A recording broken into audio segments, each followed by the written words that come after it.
Sue Gray has been replaced after an alleged battle. McSweeney's technically denying that him and Sue Gray ever failed to work together, and has sort of argued that they've always got on very well. But we know from briefings from sources inside Parliament that the press have that I said inside Parliament, I meant inside 10 Downing Street, that the press have that those two did not get on very well. First of all, have you got any thoughts on the conflict between those two, Lewis? Well, the thing is, right, we still don't know who was leaking information about Sue Gray, about her salary, about various other things that have been leaked out of 10 Downing Street. And I need to be very careful when I say this, because I am going to say, is it possible, allegedly, using all these safe legal words, to say, could it have been Morgan McSweeney? Because we know that this person has been planning everything that's happened right now up until this point since around 2015. As somebody pointed out in the comments, I'm just going to quickly put this one up. This is what describes Morgan McSweeney, because this is who he is. It wouldn't surprise me if somebody did report at some point that they found out it was somebody either related to or working for Morgan McSweeney in terms of putting this feud out in the public, leaking information to eventually get rid of Sue Gray. Because if anybody knows about manufacturing outrage, it's Morgan McSweeney. We know that from everything that he did to get rid of Jeremy Corbin, to manufacturing the anti-Semitism row that eventually led to the downfall of Jeremy Corbyn. All of these things are connected to Morgan McSweeney. So, is Sue Gray completely innocent in all of this? People reported that, she was a bit of a control freak, and that she was stopping the appointments of people. But we don't know how true that is, because I'm more inclined to believe that a lot of the information that we know about Sue Gray, and to get rid of her and to get Morgan McSweeney into that position, could have been manufactured to get him into that position. So who knows? Will we ever know? Maybe not. It does seem that there's a lot of corruption generally surrounding Morgan McSweeney. Alleged corruption surrounding Morgan McSweeney. Allegedly. Allegedly. Well, here's the thing. McSweeney's wife, who's Imogen, her last name's gone from my head. They don't share a last name. I remember that. It's I think she just became an MP very recently. Yeah, she did. She was imposed as a candidate on a Labour safe seat, Hamilton and Clyde Valley, and was then pretty much appointed as Rachel Reeves' secretary. There's a term PPS, personal political secretary. I can't remember. Imogen Walker. There we go. Sorry, I just checked. Imogen Walker. That was it. Sorry, I couldn't remember the last name. But yes, the fact that she was imposed as a candidate and then just happened to be appointed as Rachel Reeves' secretary. And a brand new MP, which is unusual. Yeah. There's sort of there's a lot of nepotism. I think around the centre of power in Downing Street, which, as much as the Tories have told us that there's a big change from previous administrations, whether that's Johnson or Cameron, it's exactly the same style, right? It's that your friends happen to own a country that can be quickly turned into a PPE contract. It's not exactly the same, of course. I wouldn't say it's that level of corruption, but it's the same vein of corruption, along the lines of the nepotistic, you guys are the in group type thing. Yeah.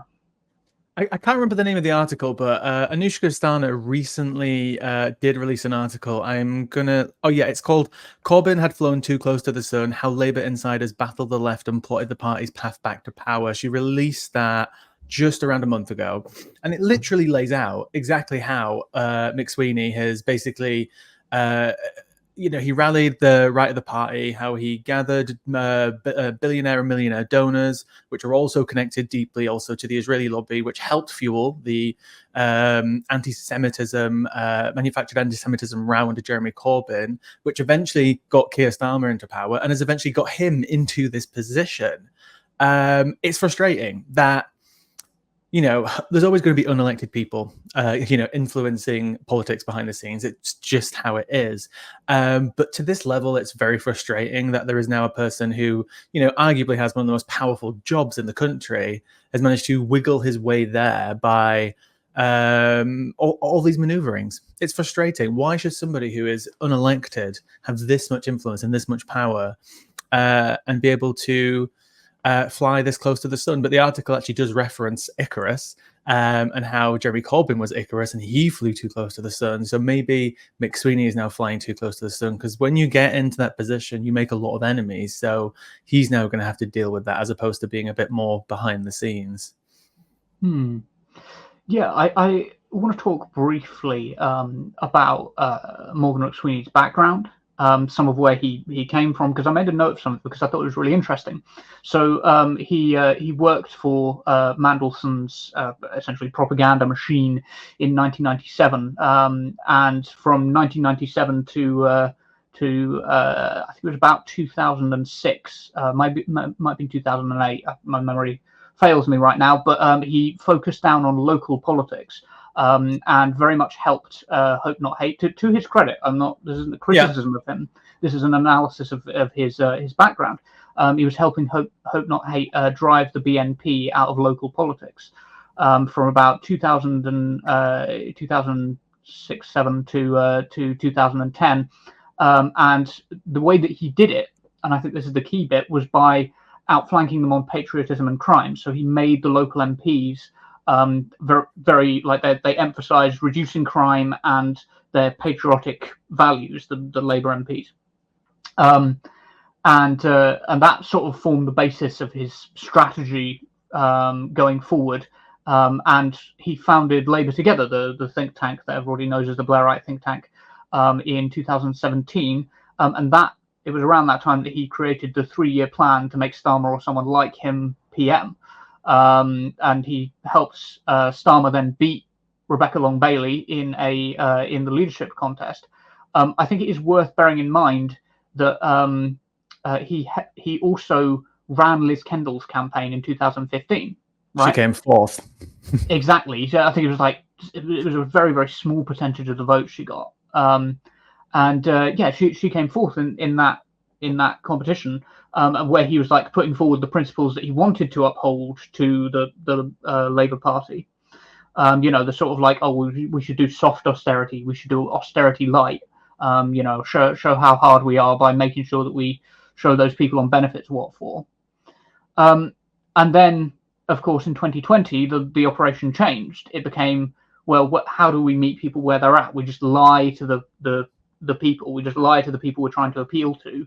And I think the term was he wanted to peel off the soft left from the party. But anyway, after that, he created this 3-year plan to make Starmer PM. The 3-year plan included the detoxifying the party, which basically means removing the hard left, get it working in Parliament, and then outflanking the Tories on crime, defence, and the economy. Right, you can see the parallel between the way that he approached dealing with the BNP and the way he approached dealing with the Tories. The problems, I think, come when you start to try and apply that on a national scale for a longer period of time, right? Because in an election where the Tories, they're sort of like everyone from John Curtis to any political body you care to name, polling body you care to name, will tell you that the reason that Starmer won was the collapse of the Tories. It wasn't so much because he was absolutely brilliant, right? Or their political strategy was particularly brilliant. It was the collapse of the Tories that won Labour the most recent election.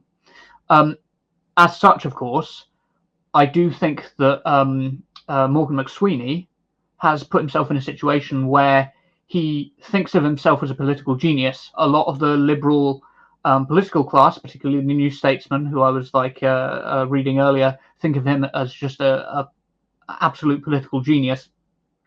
But actually, this is a series of favourable circumstances coming together that will apply quite well on the local level. You can sort of mimic patriotism on the local level without having too much of an impact. When you try and do that on the national level, I think there's all sorts of fallout that we should be expecting. And the fact that Reform are polling, not overall polling better, but on the metrics that would be really important to the Tories, they tend to be polling better right now than the Conservative Party. in terms of like people's confidence in their economic plans, for example. And I think that's something that McSweeney needs to be wary of. So what are we sort of like thinking in terms of McSweeney's strategy and whether or not this is going to work going forward now that he's chief of staff?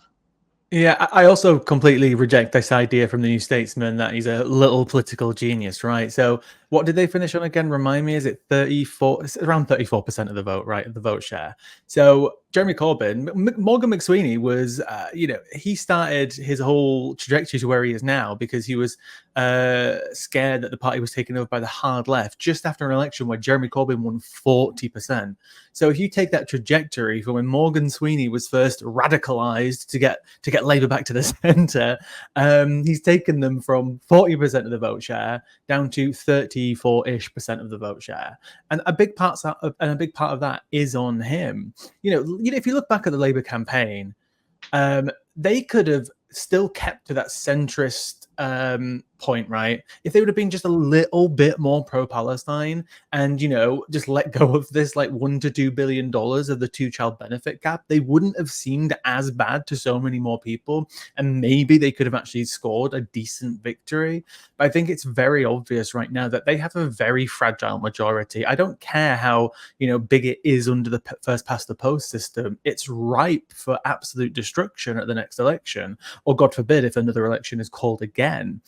I think the fact that Keir Starmer is already at, if I remember correctly, according to the latest polls, correct me if I'm wrong, Cog, he's already less popular than Keir Starmer, than Rishi Sunak was at his lowest. That's Morgan McSweeney. He ran the election campaign. He's been behind the scenes, obviously causing a load of shit and a load of drama and a load of trouble, which has now resulted in Sue Gray being gone. And now finally, he's got the highest unelected job that he could possibly have in the country, which has gotten him the most power. And at what cost?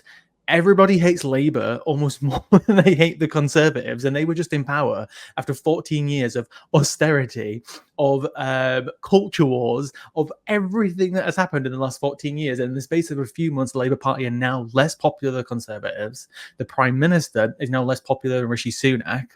And Morgan McSweeney's got a job. He's the chief of staff. Well done. Look at all the damage you have caused. He's the person who's responsible for splitting the left in the party. He did everything that's led up to now. And I don't want to give him that much credit because there are other people involved in this as well. I don't want to make it seem like Morgan McSweeney is the only mastermind behind all of this. He's not. I don't want to give him all that credit. But that's the role that he has played. He has played a big role in where we are now.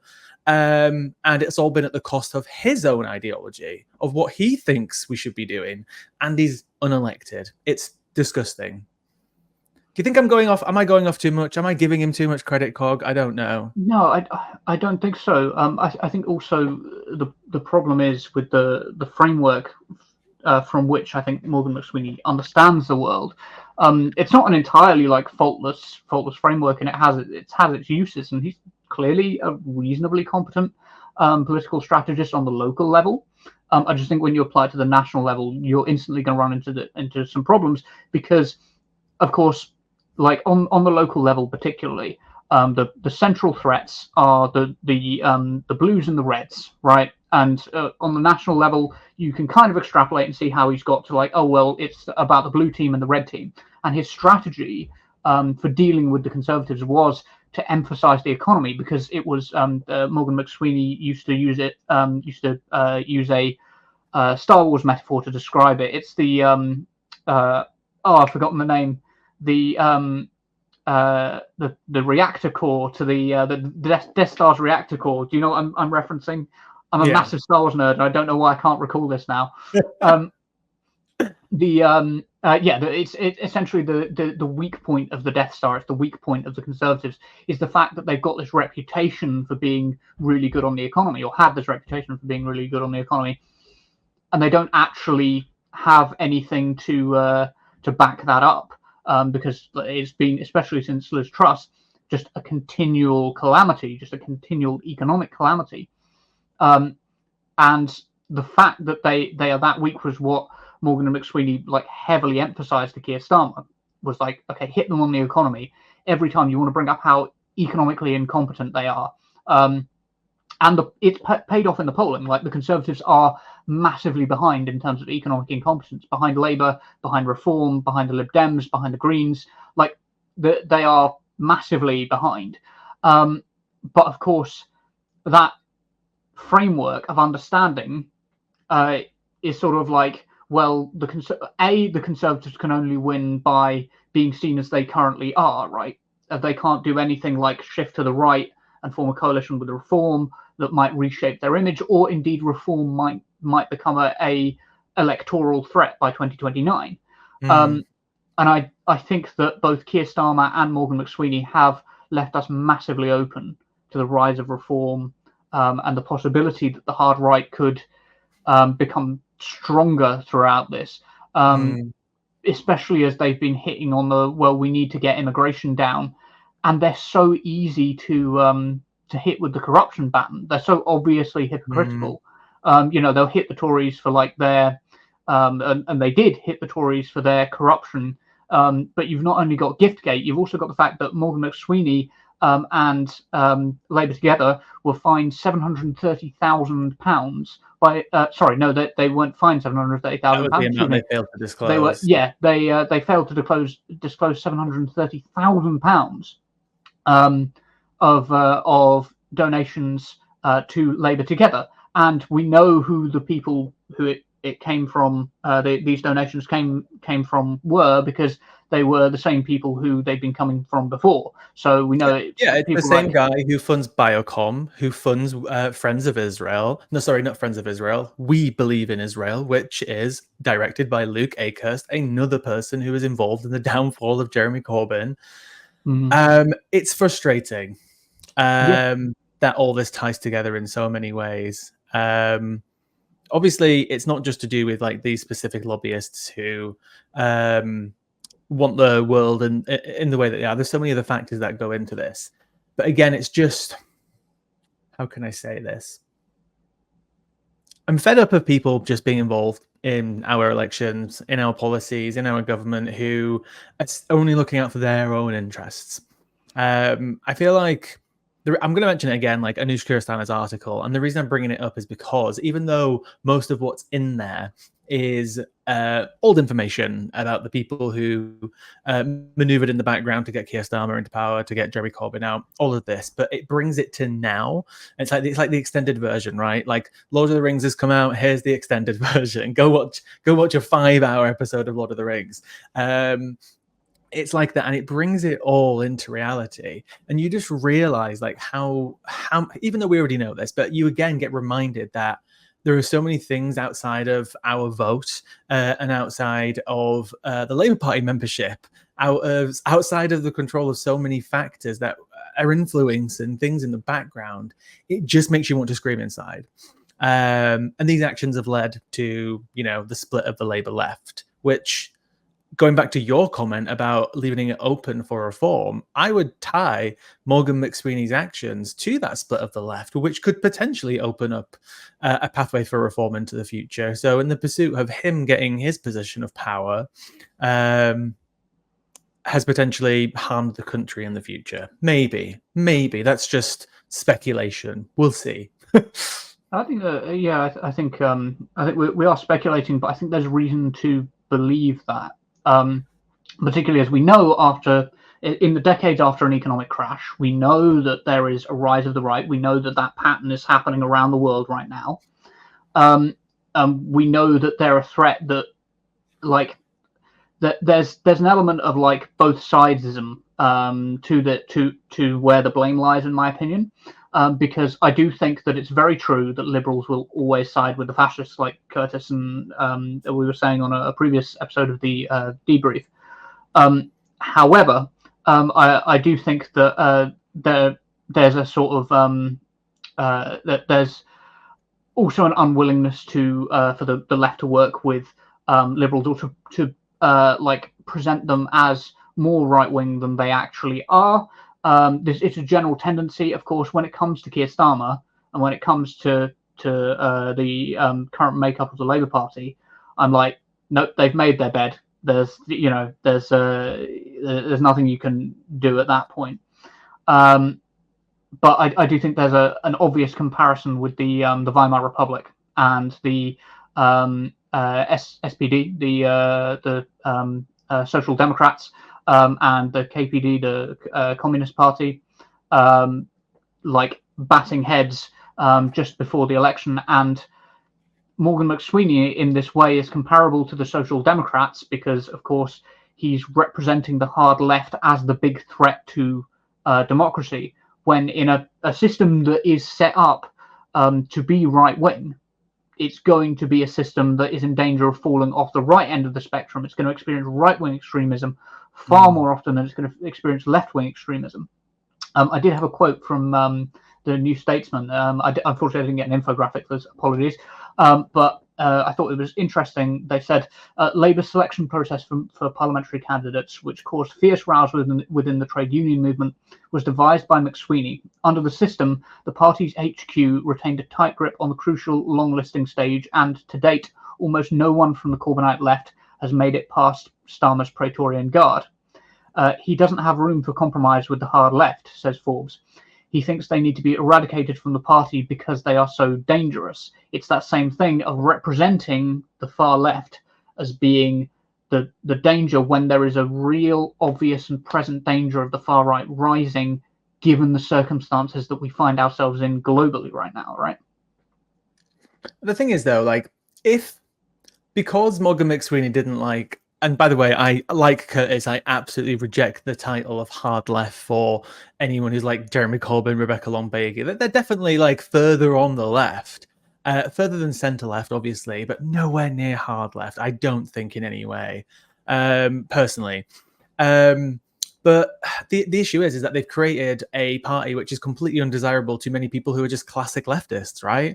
I'm in Woodford, which was Faiza Shaheen, who was famously purged from the party in the same week that there was the Diane Abbott row as well. They got rid of multiple candidates now to a point where, you know, I went to one of Faiza Shaheen's rallies where we met people we met a woman who has been a member of the Labour Party since she was 14 and she was like 85, and she left because of the actions of these people behind the scenes who were quote unquote purging the left. And I also disagree with this idea of like the left being unable to make compromises with like the right of part of the party. Like, yeah, that can happen sometimes, but I feel like there's a difference between not making compromises on some stuff than creating an entire plan which completely purges the party of anybody left. The only person that is left in the party is obviously Diane Abbott, and that was due to very exceptional circumstances, which were discovered that they were trying to get rid of her behind the scenes, right? The investigation completed months and months before, and they were hanging on it in hopes that she would leave or retire or accept a peership in the House of Lords, which is quite funny because I think I did read it earlier that part of the plan to get rid of Sue Gray was offering her also a seat in the House of Lords too. Sounds quite familiar. I wonder who came up with that idea.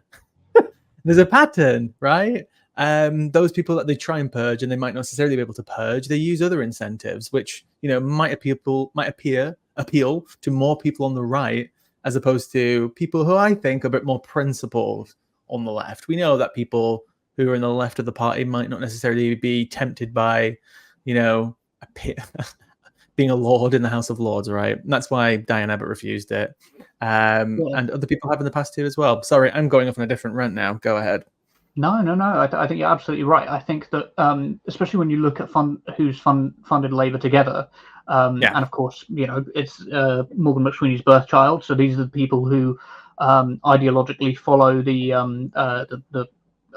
presets that Morgan McSweeney is bringing to the table. They are people like I've got written down the hedge fund manager Martin Taylor, venture capitalist Trevor Chin, and investment capitalist and former media mogul who once partly owned ITV, Baron Hollick.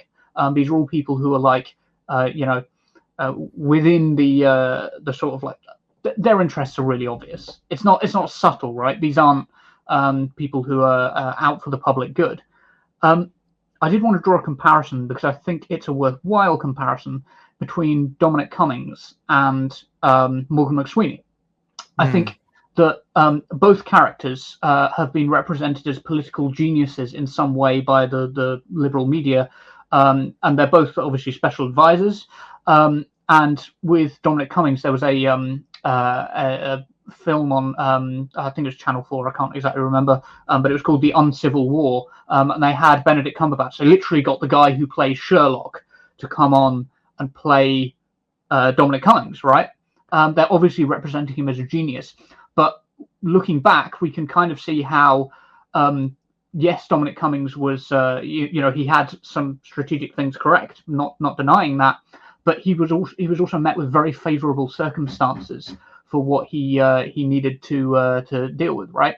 He was met with favourable circumstances in terms of the political fallout of the financial crash. When there's political fallout like that, the far right does often rise, and you get what's called palingenetic nationalism, the idea of nationalism that's centered around a national rebirth, a rebirthing of the country, and a reshaping of it around usually around a mythic past. It's one of the kind of principles that Umberto Eco talks about when he talks about the 14 foundational ideas of fascism. But so you've got Dominic Cummings playing off that. McSweeney, in a similar way, is playing off of the downfall of the Tories, right? McSweeney didn't do anything to bring that about in terms of pulling the rug out from under the Tories. He helped build Starmer up and made him emphasize the correct things. But I think it's so easy to overblow the impact that he had. The same with the BNP and the rise and fall of the BNP in local politics. A lot of that is to do with the fact that Nigel Farage and UKIP and those other forces on the right of politics kind of made the BNP irrelevant. So at sort of every level, I can see how Morgan McSweeney and Dominic Cummings might. Obviously, it's already happened with Dominic Cummings. Excuse me. With Dominic Cummings, we had the whole Barnard Castle debacle, and we saw how I was testing out my eyes. I was testing my eyes by going for a drive with my child and wife. No one believes that, right? But you see how these people are actually really not all that intelligent compared to the way that they've been portrayed. Yeah. And I think this is shining through with Morgan McSweeney the more that Keir Starmer's poll ratings begin to fall apart, and the more that we'll see the rise of reform. Maybe I'm just ranting, maybe I'm wrong, but I think there's a parallel there that's worth drawing attention to. I think what's frustrating though as well, and I know obviously people have a big go at those who are on the left or on the hard left for not letting go of Corbyn, just let him go. But I think again what frustrates me is that Morgan McSweeney started plotting pretty much immediately after Jeremy Corbyn was peaking in popularity. And even if he might disagree with his more left-leaning positions as opposed to whatever the hell Morgan McSweeney actually believes in, he could have used that power, used that coordination, used that organizing to help him win a future election. He got 40% in 2017 and ultimately ended up getting, I think it was about 32 in 2019 against Boris Johnson. Who knows what different circumstances we may have been in if all those people who were working in the background to get rid of Corbyn didn't actually work against him, but worked for him and worked for the party, party first, country first, as opposed to whatever the hell ideology that they believe in.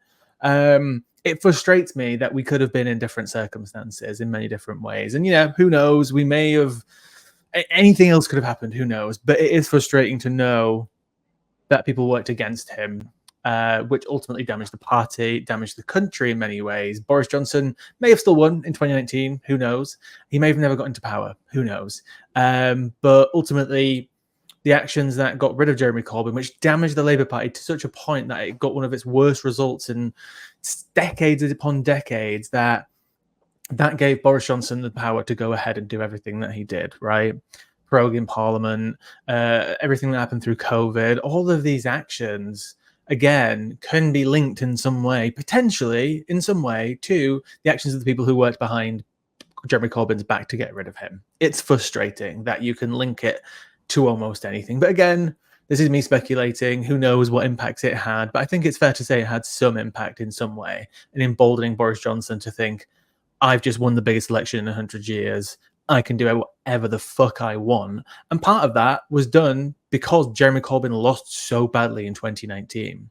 But hey, who knows? Yeah.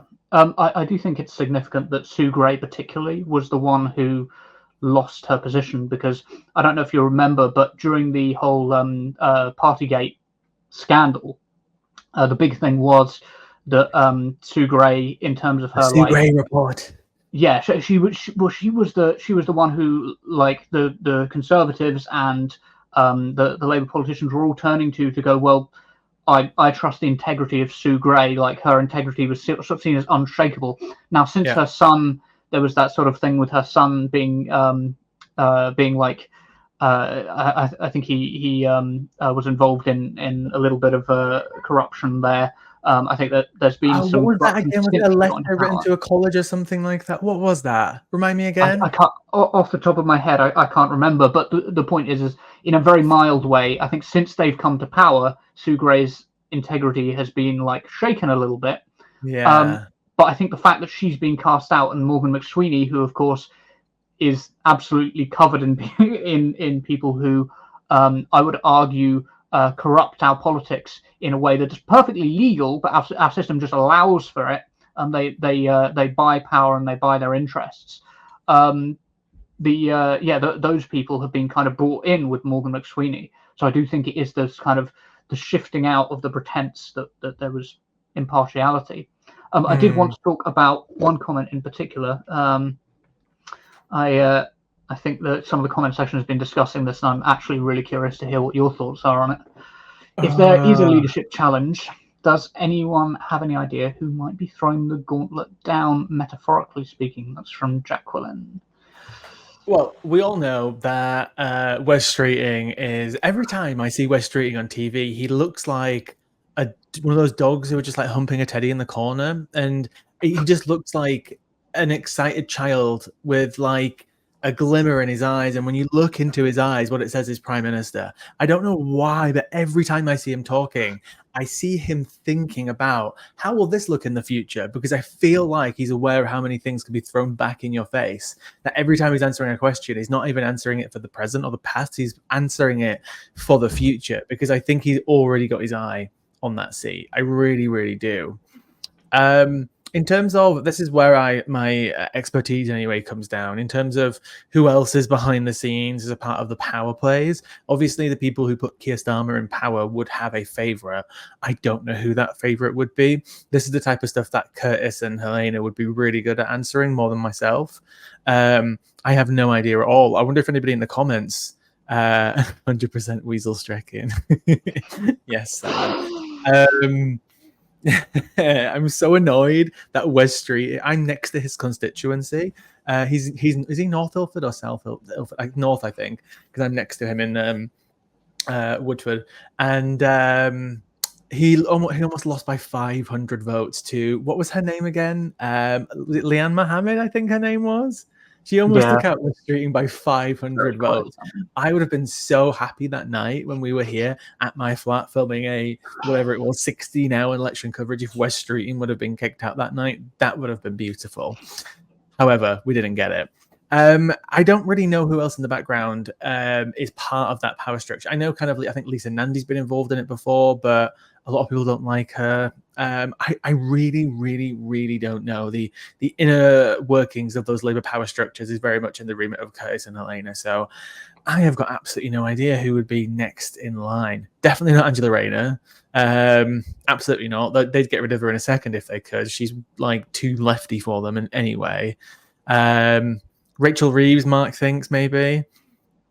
I don't know. Rachel Reeves is very unpopular. I don't know what her latest polling is at, but she is incredibly unpopular right now. So I don't know if they'd even put her in place either. I honestly have no idea, which I think is also quite reflective of where we're at right now. I feel like in many ways in the past, when we've got a party that's together, I think we can I think I've got more confidence in saying who I'd rather have as the Tory leader than I do the next Labour leader, because I just don't know who's in that position to take it up. Wes? I'm just going to say Wes. He's my default number one. Not that I want him. That's the person who I think might get it. Who knows? Yeah, it's our entire politics seems to be defined by what we don't want. Do you know what I mean? Like it's the politics via Negativa. Like we kind of, because I feel like that's even the case for the Tories, right? That there's been people in the past 10 years who they would prefer to be the Labour leader and not prefer to be the Labour leader, but they're really split on who should be the Tory leader. And I think we find ourselves in the same position with the Labour Party. It's like neoliberalism and the politics we have just creates circumstances that just give us really shit options. Like the options just get worse and worse. It's just frustrating, right? Because actually, tying back to McSweeney, what he's actually done is that there are as far as we can see, there are very few people in the future who could potentially be another ideal, more left-wing MP to want to be leader, right? Because they've cut off the heads of it. They've purged the left. They won't let anybody more in who's too left. You know, when they got rid of Faiza Shaheen in my constituency, I was kind of just looking at it and just thinking, she's not that left. She's just very much like kind of typical centre left. She pretty much fits in line with loads of people in the Labour Party who are currently there. And it scares me the fact that she got kicked out and prevented from running as MP, but she's just not that left. So those future voters that they're going to have to try and grasp, that they're going to have to try and court, how are they going to do that when they've just created a centrist party now? It makes no sense. It's short-term gains for long-term problems. Yeah, I agree, especially as there's that sort of I call it the I sometimes call it the dictatorship contradiction. The idea that when a dictator gains power, because they surround themselves by yes men, their ability to critique well just kind of falls apart because they're constantly having whatever idea they first happen to have reinforced without any critique. And I think this is bound to happen in the situation where you've got a tightening of kind of the authoritarian streaks in the Labour Party. That same logic applies to that same logic applies to people like Elon Musk as well, like billionaires as well. Like if you look at the psyche of many people who are either rich, powerful, or successful, and they get all yes men around them, look what happens to them. Look what they turn into. But somebody in the comments, Mark, I don't think like Clive Lewis is soft left enough to have enough of a coalition. Isn't Clive Lewis the guy who refused to swear an oath to the king, I think, when he was getting sworn into the House of Parliament? Now, I don't give two fucks about the royal family, but I think that has burned any chance of him ever becoming leader of the party in the future, because there are still too many people who... What was that? That might be someone else, because Clive Lewis who did that. It may have been, but bear in mind Clive Lewis also served in the army, so he would have had to swear to the Queen anyway. It was Clive Lewis. Oh, it was Clive Lewis. Okay. Yeah. Well, I think the fact he's been in the army probably offsets that a little bit as well. I don't know. Can you imagine the Daily Mail headline of him running for the Labour leader, and it's like he's the guy who refused to swear an oath of allegiance to the king. I just can't imagine he's ever going to be leader now after that. Yeah, I think that there is probably something to that. But I also think Mark's saying that they want them to be leader rather than someone who has like a good chance of being leader. Like I would really love it if Zara Sultana would run to be leader and would win as well. But like I don't think it's likely. With Zara, I still think she's got years to go yet before she's in that position. Just moving on to the like really important details. It was the Death Star exhaust port that I missed. But deliberately put in by the architects. And yes, Rogue One is the best Star Wars film. I will not be taking any critique of this. You will be banned in the chat if you contradict this. No, I'm kidding. We're not going to ban people for that. but I would like to. I wanted to draw attention to this one as well. Reform being second in the in just over 90 seats. I still okay. Two factors. If Labour utterly, I don't like Labour. None of us like Labour in many ways. And the only thing that would make me vote Labour again under the current circumstances would be if Reform was potentially polling to win. That's the only thing that would make me vote Labour.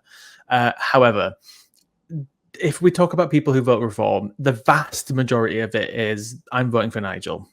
And it's also a slight protest vote. If you look at, again, back in 2015 under UKIP, when they got, I think it was around 13 to 14% of the vote, they got like 3.8 million votes or something like that. And then you look at what Reform got in the last election, they only increased their vote share by like 300,000 to 400,000 voters. So 2015, that many people were like, I'm going to vote Nigel Farage. And he's only managed to bring over an extra few 100,000 voters in the space of 9 years. Unless Labour absolutely and utterly fail over the next 5 years to a point of complete and utter disaster, I really don't think Reform are going to be anywhere near ready to be at the point of winning in 2029, unless something absolutely drastic happens. What literally make regional war, which we are kind of on the edge of. Those type of things, massive economic depression. Hopefully, none of those things are around the corner. Because your analysis is right earlier. Talk about people turning more right when there's an economic downturn, but hopefully that won't happen. Yes.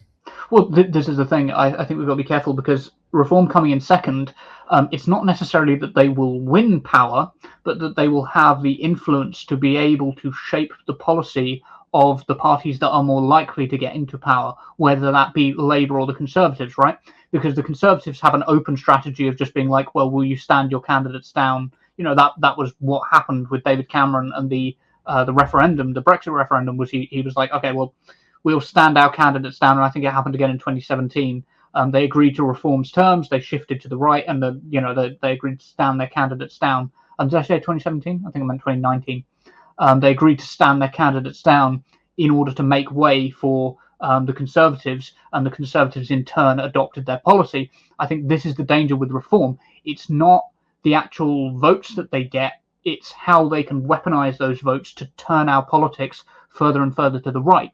Nigel Farage, of course, only recently became an MP, but he's had a massive impact on our politics for about the last 10 years or so, without even being an MP. It's that influence.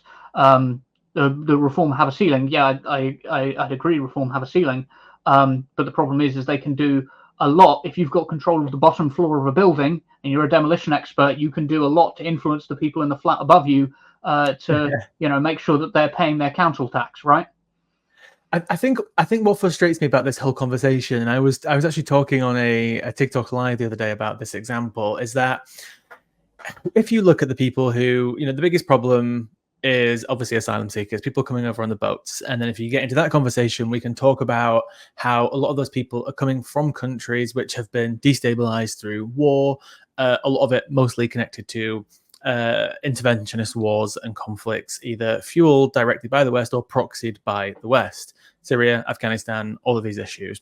Obviously, some people come from other countries which we don't have those type of direct connections to, like Eritrea, which is a whole other conversation. But for those people who are seeking asylum connected to countries that we've disconnected, imagine the opportunity that is in front of Keir Starmer right now that could truly tackle Reform. If he would turn around and say right now that we are trying to prevent a regional war in the Middle East, and if they actually really took this on and actually stood up to Israel and allied with France, who are obviously, they're way more ardent on this issue than us, and took somebody like France and some other European powers to say enough is enough. And we're doing this with the motivation of, we know if a regional war breaks out, that is going to lead to more destabilization, more wars, more proxies. Those wars created ISIS, which created more destabilization, which led to things like Syria, millions of people being displaced, migrants coming to our country. And this is not the way I would take it, but this is how you could appeal to those voters, by saying, we want to stop a regional war to stop future people coming to this country. And that's how you kind of take on the idea of taking on reform by saying we're not just tackling the boats. We want to stop the boats from ever wanting to set off in the first place by making that region be stable. But they're not. They're doing the opposite. Israel's right to defend itself has now led to what is basically about to be classed as a full-blown regional war. So they've done the opposite. Who knows? Maybe by the time all this blows over, we'll have more people coming over on boats because of the destabilization through Israel's right to defend itself, which may lead, for reform ceiling getting a little bit higher. Who knows? Was that a bit of a rant? Am I again connecting things that shouldn't be connected, or is that fair? Anyway, that's right. I think that's right. I think the other question is, of course, the anti-migrant crowd.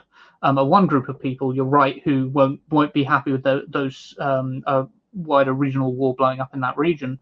But also another group that won't be happy, apart from the humanitarians, is the people with investments in oil, because ultimately it would be really disruptive to a lot of their investments, because they'll have investments in Saudi Arabia and in Iran. And it's an interesting situation where you've got the two sides. Part of the discussions that are going on, without getting too much into tomorrow's show, part of the discussions that are going on at the moment are about protecting oil fields and making sure that they don't become a target, because there's something that Iran can obviously hit that would be damaging to Israel, and there's not a lot that that can be done to prevent a hit on oil facilities. And I think that's it's something where you'd have thought, particularly given who funds the fossil fuel interests that fund reform and their anti-migrant rhetoric, you'd have thought they'd have put two and two together and go, well, actually, a regional war right now, that really might not be good for our interests. Let's maybe tone it down. But they haven't. We should probably go on to another. Did you highlighted another comment? I'll bring. I was going to say, is this our Simon? I think it's our Simon. Simon in the comments, is this you? Oh yeah. I think it is. Could well be. Sorry, it's a friend of ours. Just making sure. I want to make one more comment on that. Yeah, with the oil thing, it's very true. That what could happen now? Americans massively vote with their wallet. They've already blamed Biden for any increase in price of anything over the last 4 years. And now this spike in oil prices could very well, it's very possible, because it's one of the closest elections in modern American history, could very well lead to Trump getting into power, which will then lead to more destabilization. So we'll see. We will see. Support independent media. Support social justice that's there on social media. Thank you. Turn left.